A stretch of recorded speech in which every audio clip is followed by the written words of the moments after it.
Habit o tingnan natin. Suriin natin yung ating red factor. Kapako dito mukhang male.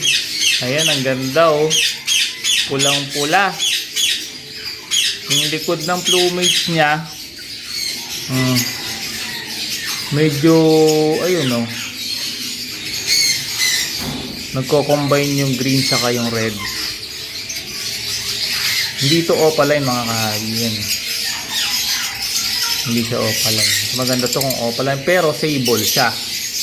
Ayan, buo yung ulo. Hindi opaline pero sable. Tingnan natin sa mas maliwanag na part.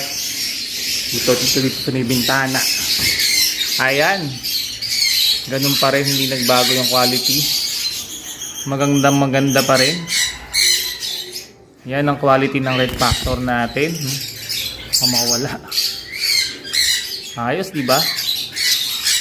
Testingin muna natin to sa mga nag-i-inquire. Hindi pa tayo nagdi-dispose ng visual. Yung post RF, kapatid nito, pwede tayo mag-out. Pero yung mga visual hindi muna. Testingin muna natin, pag-aaralan natin nang mabuti. Yung walang sablay. Pag kinuha nyo, kayo magtatagumpay sa pagpapalabas ng ganito. Hindi kayo mabibigo kamukha nung naranasan natin, namatayan tayo, binili natin ng mahal, namatay lang, no? Antayin lang po natin mga kahabi. Pag proven pair na, yung ibang pair namin, ano namin yan, i-share namin sa mga kahabi natin. Kaya lang, siyempre, pagka proven na po yung mga ganito, hindi po siya hindi po siya budget meal, okay? Medyo mahal po kasi itong ganitong klase ng ibon, ganitong mutation, lalo kung proven na naglalabas at walang problema sa breeding, hindi tumutumba, no? Ayos, diba?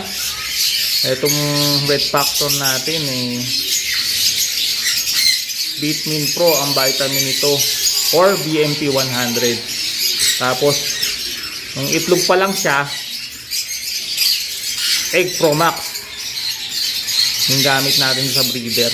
Kaya ayan ang lakas, ang ganda ng quality, matibay na ibon.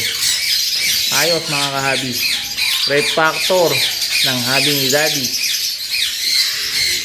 ganda.